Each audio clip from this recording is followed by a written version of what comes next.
Hello, I'm Dickie Arbiter in London. And I'm Victoria Arbiter in New York, and you're watching Royal Report.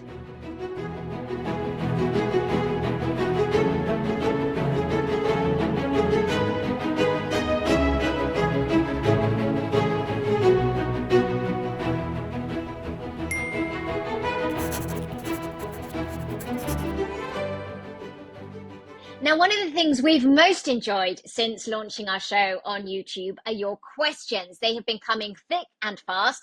And so today we have finally found an opportunity to address as many of them as we possibly can. We're going to focus a little bit today on the ones that relate to Kensington Palace, the time that we were living there, the other royals that were living there.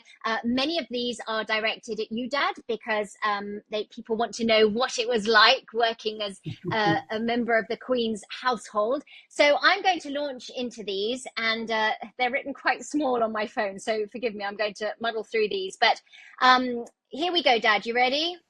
Yep. Okay, so first up, Diane here has said how much she's enjoying the insights about royal life, but she wants to know about Diana, Princess of Wales's apartments specifically. Why were they not preserved after her passing? And considering the tremendous interest in her life, why was it not sort of opened up in a sense as a bit of a museum? Is there anything still in her former apartments that was there from before she died? My goodness, quite a lot to answer there. Well, I think let me start at the end and go back to the beginning. No, there is nothing in the apartment anymore. It was stripped at the behest of the family, and it can't be set up as a museum because it is within a secure area. There is only one way in and one way out. There are quite a number of members of the royal family who are living in the private part of the Kensington Palace estate, and it would just not be possible. And the family felt, and when I talk about the family, I'm talking about Earl Spencer and the two sisters, Lady Sarah McCorquodale and Lady Jane Fellows, felt that it would be inappropriate to A, keep the apartment going, and B, to set it up as a museum. And that is why it was stripped. It has been used variously for storage.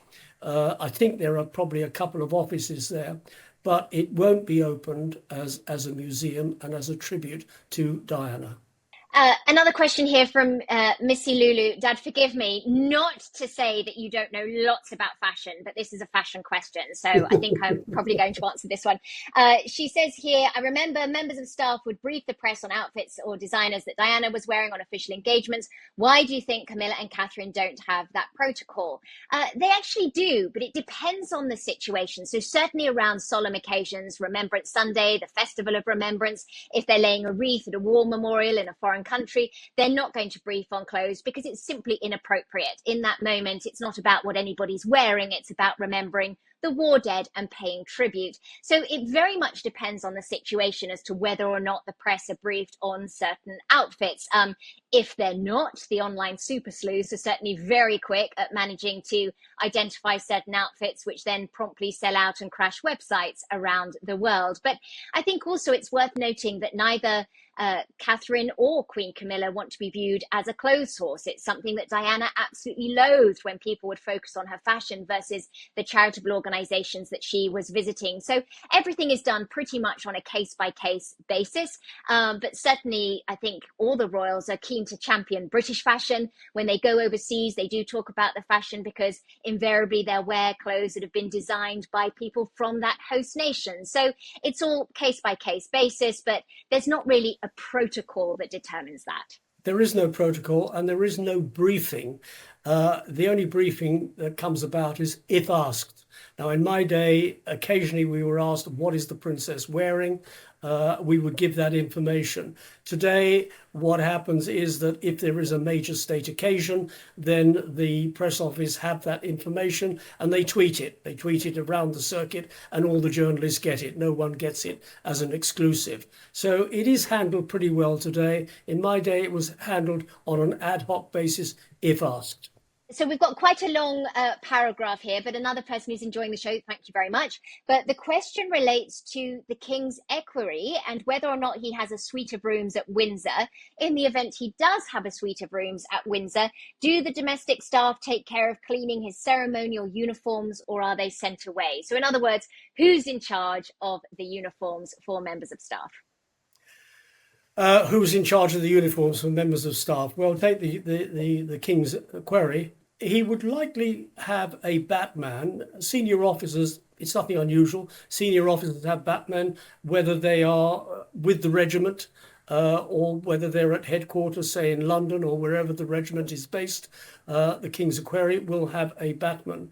It won't be regular staff looking after him. He won't have a suite of rooms. He will have a room at Windsor if the King happens to be residing at Windsor. He will have a room at Sandringham if the King is residing at Sandringham, and likewise at Balmoral. Unlikely at Windsor Castle, at Buckingham Palace, he would be in accommodation in London. So it's not all plush, it's not all glamour. It is a room, and he's looked after in terms of his uniform by a batman, which is pretty common within military circles. Lynn Hubbard here says, Dickie, what an exciting career, but I imagine also exhausting. Do you still have privileges, and do you still live there after retiring? I don't live there. I stopped living at Kensington Palace in 2000 when I retired. I don't have privileges. The only privilege I have is being able to breathe and get up every morning and say, thank you, sir. I'm alive today. That may be the case, but you do, or you have in the past, continued to be invited to various events at Buckingham Palace. And I think now would be a great time to share that story when you were at Buckingham Palace and the Queen, this is after your retirement, but the Queen always remembered every member of staff and she always made a point to talk to them. And she had a few choice words about one of your ties. Yes, I went to talk to the Queen and we spoke for about 7 or 8 minutes. It might have even been 10 minutes. This was the very last reception she ever went to at Buckingham Palace before we went into COVID lockdown. And as I took my leave, I did the normal thing. I bowed from the neck downwards, and she looked at me with a twinkle in her eye, and I thought, oh, well, something's coming. It was always something mischievous when there was a twinkle. And she said, I see you're still wearing those dreadful ties. I was speechless. I couldn't say I thought you liked them, ma'am, but I thought it was a lovely send-off. At least she notices them. I think it's hard not to notice your ties, Dad, but actually on your ties, because this is a question that I get all the time, people will say to me, why does your father always wear the same tie? And I think it's important to note at this point, they are all different. They are all different. They've all been designed by this lovely artist in Covent Garden. And I think she's tickled pink that he chooses to wear the ties. But those splashes of colour, each one is unique. So here we are. We've got Sarah or Sarah. Forgive me if I'm pronouncing your name wrong. She wants to know who can remove a title bestowed by a royal to a royal. Is it the monarch or is it Parliament? So that is up to Parliament. The monarch does not have the ability to remove any royal titles. That would take an act of Parliament. I'm sure the monarch would be consulted, but it would have to be a pretty drastic move, and it's not one that I think is going to be happening, certainly in the foreseeable future. Wouldn't you agree, Dad? I would agree. It's not going to happen in the foreseeable future. Parliament's got too many other things on its plate at the moment. The government is in crisis. The country is in crisis. And it's more important that they deal with the country and the economy of the country than removing a title from a royal who has fallen out of favour. Moving on. This is a fun question, actually, and I think one that lots of people will have wondered about. But how did you secure your employment within the royal family? That's an interesting question. I had been accredited to Buckingham Palace as a court correspondent. I was a broadcast journalist, and I was accredited to Buckingham Palace in 1980, having covered the royals from 1977, the Silver Jubilee year. And I was about to leave for Australia for the Queen's Bicentennial Tour in April 1988.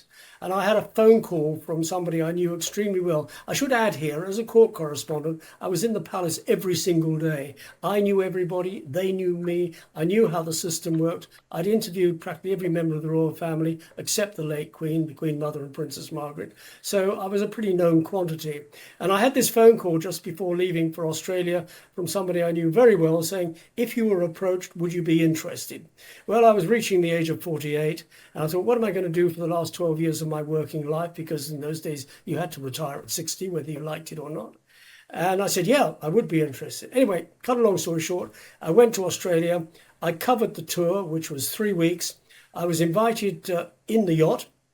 I say in the yacht because the yacht was designated a royal palace, and you go in a palace, not on a palace. I had a meeting briefly, it wasn't even 5 minutes, with the private secretary. Said, come and see us at the palace in London when you get back. Went to the reception, got back to London, went to Buckingham Palace, had a meeting that barely lasted another 5 minutes, and the job was mine. So I resigned from where I was working at the end of May. Left at the end of June, started on the 1st of July. So on the 30th of June, I was a poacher. On the 1st of July, I was a gamekeeper. And it was very easy. I think it would be a very different kettle of fish today because, of course, we see the job postings in newspapers, and I think people are headhunted.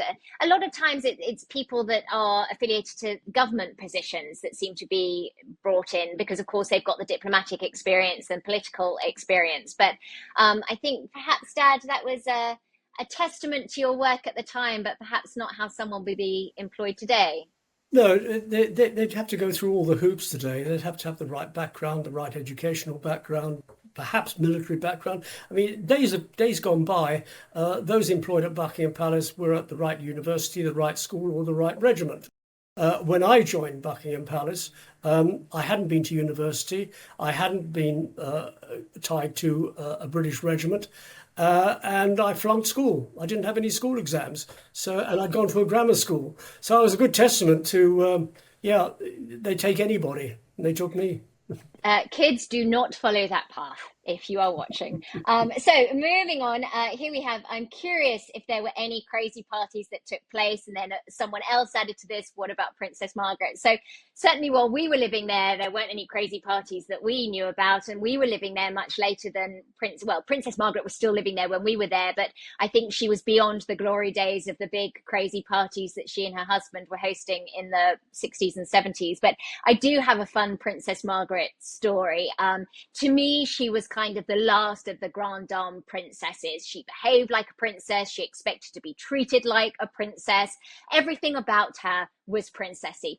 And in the early 90s, I was working as a VIP host. I was the very first formal red coat appointed at the London Palladium. And I had been shipped off to the Globe Theatre, which has since been renamed the Gielgud.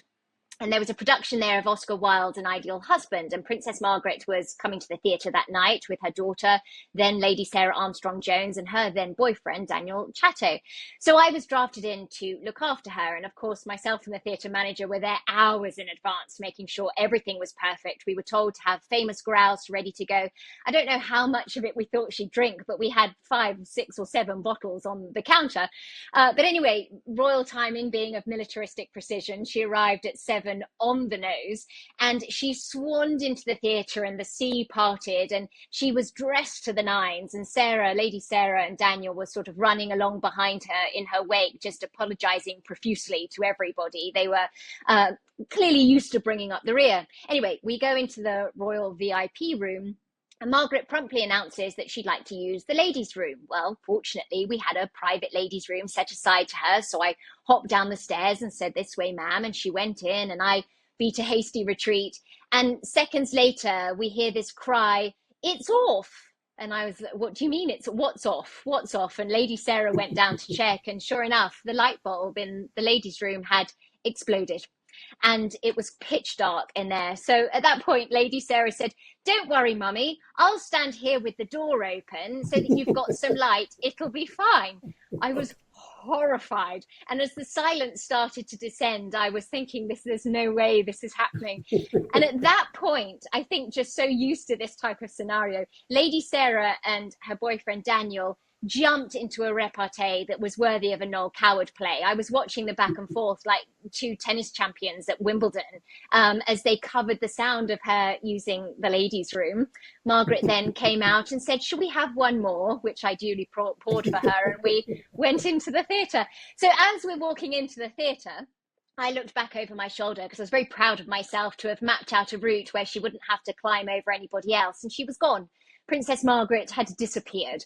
And when I looked around quickly, I saw that she had hitched her skirts, having spotted her seat in the front row of the Royal Circle, and she was climbing over her fellow patrons. Again, Lady Sarah and Daniel bringing up the rear, apologising to everyone.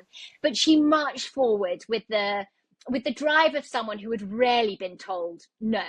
And this proceeded for the rest of the evening. I picked her up in the interval. I picked her up at the end of the show. And I think what was so striking to me was that Margaret has regularly been portrayed as this rather tragic, tortured soul who led this miserable existence. But she was an absolute hoot. And her relationship with her daughter was so affectionate and loving and funny. And clearly they were very close indeed.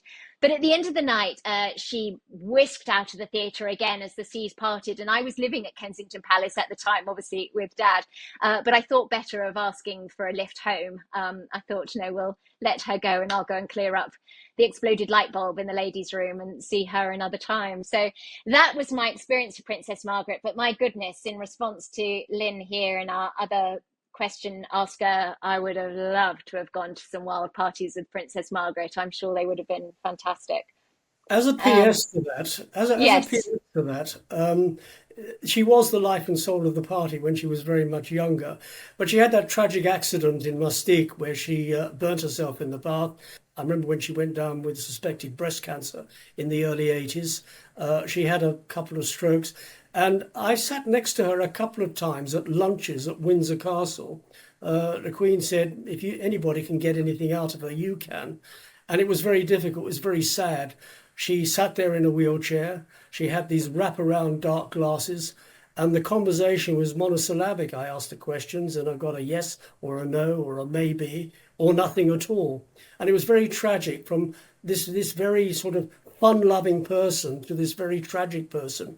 And I'm sorry to have to say this, but probably the best thing that happened to her was when she did die in February 2002. I think Princess Margaret often isn't given the credit that's due to her because she was visiting patients who were suffering from HIV/AIDS long before Diana ever was. She went, there was no song and dance about it, but she was actually a very compassionate person, very dedicated to the institution of monarchy, dedicated to her sister. But of course, we've talked in previous episodes about the soap opera casting of the royal family, and Margaret was the rebel. But one more Margaret story that I love this so much. Lady Anne Glenconnor shared this story that Margaret was having a princessy turn. We've talked about her being sort of the last of the big princesses, and she was at Clarence House, and Lady Anne called the Queen and said, "We don't know what to do. Margaret's having a fit. She's threatening to throw herself out of the window if she doesn't get her way," and high drama. And the Queen very drolly said, "Don't worry, her room's on the ground floor." So I love the histrionics that come with Princess Margaret, and she's someone I would have enjoyed, I think, spending time with. But moving on, oh, Dad, I know this is one that's going to cut to your core because I know it drives you bonkers. Do you know how Catherine, Princess of Wales, feels about the press calling her Kate Middleton still? And do the Waleses still retain their Cambridge titles? Well, I go bonkers that the media continue to call her Catherine Middleton, because I ask, will they call her Catherine Middleton when she eventually becomes Queen, which she will do one day, any time between now and 25 years hence. But they continue doing that. They say, particularly the American media, they say, well, that's all the Americans understand. Well, it's all anybody will understand unless you educate them. That's what the media is all about, to educate, to entertain and to inform. It's a bit like the BBC. Does it bother her? I suppose she's kind of used to it. Got to live with it. The publicity coming out of what she does is very good. So why rock the boat? What was the other question? Do they still retain their Cambridge titles, which they do? They just don't use them. They still retain the Cambridge titles, and you're absolutely right, they don't use them. They are the Prince and Princess of Wales. When they are in Scotland, they're the Duke and Duchess of Rothesay, but the Cambridge title is there, but it's not used. On the Kate Middleton front, I think, like, in terms of what are the things that they're going to spend their time getting upset about, that's probably pretty low on the spectrum. But for me, it's a point of respect. And I think out of respect, you should refer to people by their correct name. But even Princess Kate, that's wrong too. Duchess Meghan, that's wrong. We should do titles in a whole other episode, because we could go on and on and on. But I think ultimately, in the same way that you would refer to a doctor or a reverend, a priest, you would refer to them by the correct title. And so I think that we should do that as well, and not underestimate the audience's ability. What is actually quite interesting, when Boris Johnson got married, they immediately referred to Carrie as Carrie Johnson, not by her maiden name. So why they can do it to a former Prime Minister's wife and why they can't do it to the Princess of Wales beggars belief. Last question, and this is one for both of us. I'm going to summarise because it's quite a long paragraph here, but the gist of it is, which royal do you think was the friendliest, or who was the friendliest to you? So you go first, Dad. No, you go first. Okay, I'll go first. So, well, I was different to Dad because I wasn't working for them. And he always used to say to me in the past, you're not friends with the royals, they're friendly towards you, but you would never presume to consider yourself friends with them. I was fortunate to meet several over the years, but really it was Diana, Princess of Wales, that absolutely rocked my world. She set me up on a blind date once. That's a story for another time. It was a disaster. We went go-karting with her, a private go-karting outing, which was an awful lot of fun. And she used to send me letters. I was at boarding school, and I had quite a few letters from her, which remain cherished items to this day. So I think she was the one that I had the most interaction with. But all of them that I'd met were certainly friendly towards me, but she's the one that really, on a personal level, touched me deeply. Very difficult question you posed to me, because I had contact with all of them, and I respected all of them, and I enjoyed the company of all of them when I was in their company. Yes, I enjoyed Diana. She gave me a 50th birthday party. She blew hot and cold. Sometimes she wouldn't talk to me if she got the sort of advice that she didn't want, and then she'd come back 2 weeks later and we'd be on a roll again. I enjoyed the company of the Prince of Wales. We had many meaningful discussions. I enjoyed the Queen. The Queen was terrific. She was very fair. She was firm. She was easy to talk to, easy to work with. But I suppose coming out the top of the list is Princess Royal, Princess Anne. I remember the first time I met her. I did an interview with her. It was about 1985. She'd just come back from a massive tour in West Africa, a number of countries there. Mali was one of them, in the Sahel region. And I was shown to her suite at the end of the afternoon. She'd been out all day, and she'd obviously taking a shower and getting changed. And in this walks this figure. Now, I have to describe how she's dressed. Her hair is down, and her hair was always up. She was wearing a jersey knit polo top and brown cords. And I looked and I thought, wow. I cleared my throat, and then I did the interview. Dad, are you suggesting you had a crush on Princess Anne? I couldn't possibly comment. On that note, we will leave it there for this episode of Royal Report, but please do be sure to join us next time. We look forward to your questions as well, so keep them coming. We will get to them as soon as we can. So make sure to click like, subscribe, and ring the bell, and we will see you next time on Royal Report.